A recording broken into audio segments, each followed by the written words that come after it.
Meu nome é Jéssica Marciela e hoje vamos começar com Filoquinidária. O Filoquinidária, ele reúne organismos, que são amplamente conhecidos como águas-vivas, anêmonas do mar, corais, as hidras, e ele é constituído um dos grupos dos metazoários mais antigos ainda existentes. Existem evidências paleontológicas e moleculares que indicam que sua origem ela remonta a aproximadamente 600 milhões de anos. Ele situa-se no limiar, onde ali começou a diversificação animal multicelular. O próprio nome do filo, que se deriva do grego kinede, que significa urtiga, ou aquilo que queima, ele faz referência direta àquelas células, especializadas que urticante. Essas células que são responsáveis tanto pela sua defesa quanto pela sua captura de presa. Historicamente falando, os quinidários também foram chamados de selenterrados. Esse termo significa dotados de cavidade intestinal. É uma alusão àquela presença da cavidade gastrovascular, que é uma estrutura central que vai estar desempenhando as funções digestórias e distributivas. A importância desse grupo, ela transcende uma simples descrição morfofuncional. Os quinidários, eles representam para nós um ponto de inflexão na história evolutiva aqui dentro dos metazoários, pois ele inaugura um novo patamar na organização biológica. A análise desse filo em si, ele permite compreender três eixos fundamentais da evolução animal. O primeiro, que é o surgimento dos tecidos verdadeiros e as suas implicações para a filogenia dos animais. E o segundo, o surgimento dessa cavidade gastrovascular associada à simetria radial. Essas características, elas otimizam a sobrevivência em ambientes aquáticos primitivos e se destaca a sua extraordinária complexidade biomecânica, que é do quinidócito, e o seu nematocisto. Essa sinapomorfia exclusiva do grupo que permanece sem um paralelo em termos de eficiência celular. Compreender os quinidários a partir dessas aulas, portanto, vai ser estabelecer um alicerce conceitual necessário para o entendimento de grupos de animais mais complexos vão surgir posteriormente. Além do seu valor histórico evolutivo, os quinidários ele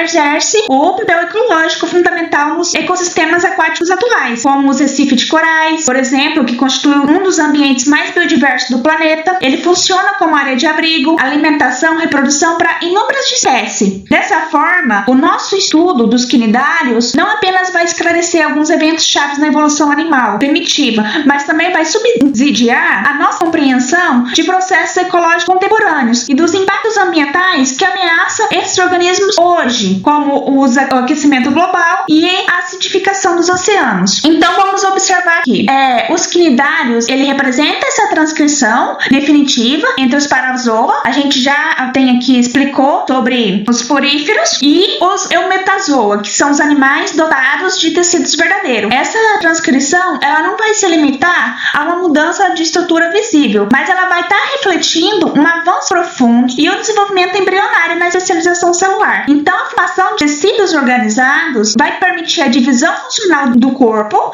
e a condução eficiente de processos fisiológicos. Esses organismos, eles vão ser classificados como diplásticos ou diploblásticos, pois o plano corporal vai estabelecer a partir de dois filetos embrionários principais, que é a ectoderme e a endoderme. Essas camadas vai se encontrar-se com a mesogleia, que é tradicionalmente descrita como uma matriz acelular gelatinosa. No entanto, os estudos mais recentes, se você for pesquisar lá no Google Scholar, vai demonstrar que a mesogleia, ela não é apenas uma estrutura inerte, não está apenas abrigando neurônios, fibras nervosas e células musculares do epitélio muscular. Ela também vai estar desempenhando um papel ativo na sustentação e na integração funcional desse tipo de organismo. Nas suas formas medusoides, a mesogleia, ela vai se encontrar hiperatrofiada e ela vai funcionar como um verdadeiro esqueleto hidrostático. Essa adaptação é essencial para a locomoção por pulsação. Ela vai permitir que a medusa explore de forma mais eficiente esse ambiente elástico sob a perspectiva filogenética. A diplastia dos quinidários, ela sustenta um debate central dentro da biologia evolutiva, como a triplastia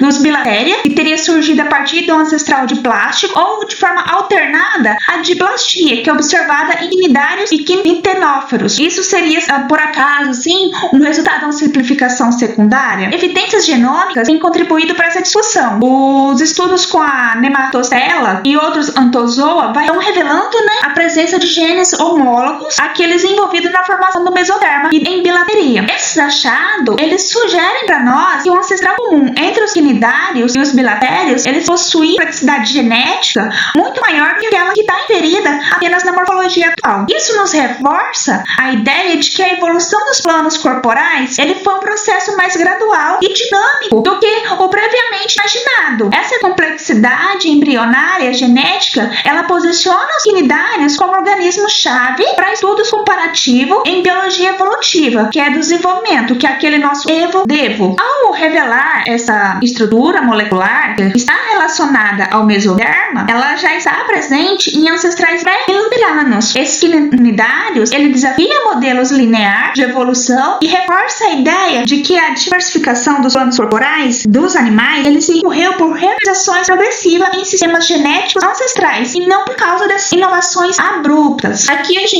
vamos falar de 4 classes principais, mas atualmente a taxonomia dos quinidários se resume a isso aqui. Então, continuando a falar sobre essa evolução e organização dos quinidários, ele, em contraste a esporíferos que realiza a digestão exclusivamente intracelular, os quinidários, eles são os primeiros animais a desenvolver essa estrutura digestiva relativamente mais complexa, que é essa cavidade gastrovascular, que vocês podem estar observando nas diversas representações aqui. Ela também é denominada como celêntero. Essa cavidade, ela representa uma inovação fisiológica de grande impacto evolutivo, pois ela vai permitir o início da digestão extracelular. Ela possibilita a ingestão e o processamento de partículas alimentares maiores. Essa cavidade gastrovascular, ela vai se comunicar com o meio externo por uma única abertura e vai exercer simultaneamente as funções de boca e ânus. Ela caracteriza-se como um tubo digestório incompleto e, embora essa configuração limite a eficiência do processamento alimentar, quando a gente compara esse sistema com os sistemas complexos dos bilatéria, ela otimiza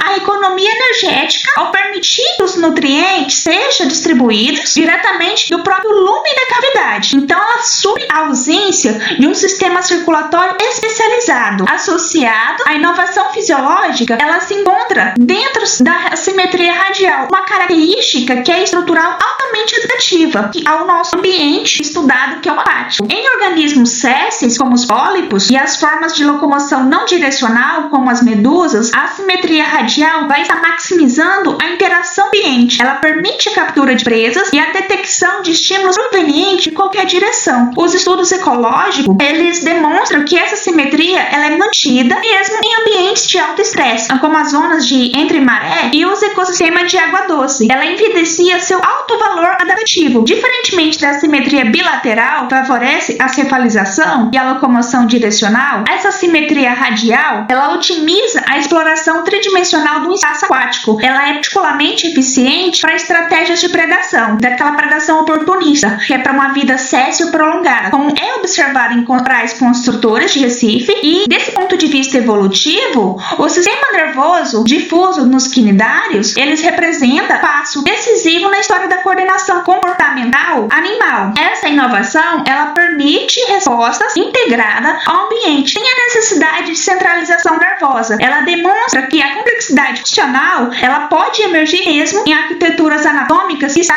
anatomicamente simples. Então, os quinidários, eles nos oferecem um modelo essencial para compreender as origens da neurobiologia animal e os caminhos alternativos que a evolução pode ter seguido na organização desses sistemas nervosos. Então, os quinidários, ele marca o seu primeiro registro evolutivo do sistema de neurônios verdadeiros, e o seu sistema nervoso é do tipo difuso, reticular, caracterizado por essa rede de células nervosas distribuídas pela mesogleia e pelas camadas epiteliais, sem a presença de um centro de processamento centralizado, como um cérebro. Essa organização vai permitir a transmissão de impulsos nervosos em múltiplas direções, em que vai coordenar esses movimentos, essas respostas contráteis e esse comportamento básico de forma eficiente. Nessa arquitetura nervosa, que está intimamente associada à simetria radial, pois ela vai estar possibilitando respostas rápidas e integradas a esses estímulos ambientais provenientes de qualquer ponto de entorno, e apesar da sua aparente simplicidade, esse sistema é altamente funcional. Ele é suficiente para sustentar comportamentos movimentos mais complexos, como a captura sincronizada de presa, a coordenação de nados nas medusas, e a diversidade desse filo também se expressa na plasticidade de suas formas corporais e seus ciclos de vida. Essa imagem aí, vocês podem observar, existe diferentes grupos de quinidários marinhos. Observe todas as diferentes formas de corpos e formas. Muitos quinidários, eles apresentam alternância de gerações, ou aquilo que chamamos de metagênese, na qual a fase medusoide está associada à reprodução sexuada e à dispersão, enquanto essa fase pólipo, ela é responsável pelo crescimento clonal e pela reprodução assexuada. No entanto, esses ciclos, eles são de forma extremamente variável. Os estudos com periantária só demonstram que larvas planctônicas de longa duração evidenciam uma elevada flexibilidade ecológica. Além disso, a reprodução assexuada dos pólipos, ela é fortemente influenciada por fatores ambientais. Pesquisas experimentais, elas demonstram que a disponibilidade alimentar pode atuar como um gatilho fisiológico para que os processos como brotamento e estrobilação conectem diretamente a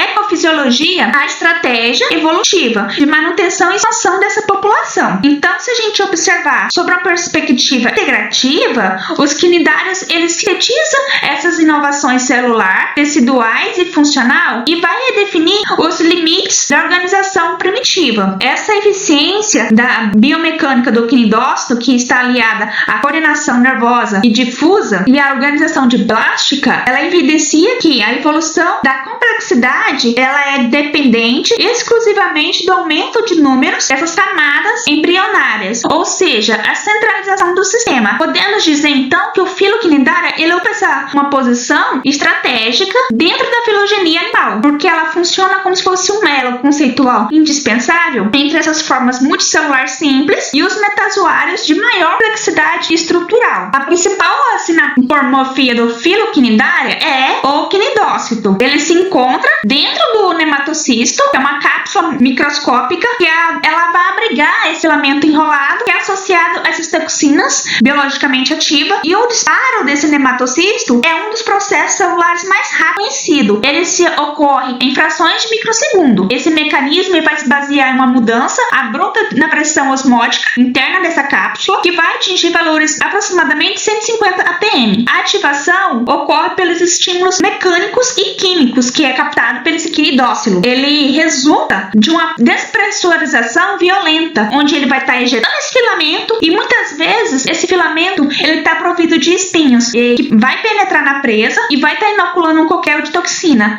Trata-se de um evento irreversível, e o que exige essa constante renovação desse quinidócito ao longo da vida desse organismo. As implicações desse sistema vão além da ecologia e da evolução. Então, essas toxinas quinidárias, elas representam tanto um risco à saúde pública como um evidenciado por acidentes que ocorrem envolvendo espécies como a caravela portuguesa, quanto uma promissora fonte de compostos de bioativos com potencial farmacológicos. Estudos recentes indicam atividade antioxidantes, tanto da peptídicas quanto citotóxica de interesse biotecnológico. Em conjunto, essa diplastia e essa simetria radial, a cavidade gastrovascular, que é sobretudo a presença desse quinidócito, e consolidam os quinidários como primeiro filo a atingir um nível elevado de organização tecidual, eles representam um mar evolutivo essencial para a compreensão dessa classificação progressiva dos metazoários e das bases estruturais e funcionais que sustenta essa diversidade animal atual. Desse ponto de vista, a gente pode fazer o comparativo que nenhum outro filo animal vai representar uma célula com grau semelhante de esterilização e eficiência biomecânica. Esse quinidócito, ele integra componentes sensoriais, estruturais e químicos em uma única unidade funcional. Ele evidencia essa complexidade celular, que pode anteceder a complexidade anatômica, em larga escala, e essa característica reforça a noção de que a evolução dos quinidários não se deu pela simplicidade, mas sim pelo seu refinamento funcional extremo em nível microscópico. Além disso, essa diversidade morfológica, ela é funcional do dos nematocistos entre as diferentes classes de quinidários. Ela reflete adaptações específicas aos distintos modos de vida, incluindo a captura de presa, essa defesa contra predadores e também fixação de substrato. A variabilidade vai demonstrar que a sinapomorfia do grupo ela não é apenas estática, mas ela é altiplástica, porque ela responde a pressões seletivas impostas pelos ambientes aquáticos ao longo dessa história evolutiva. E por fim,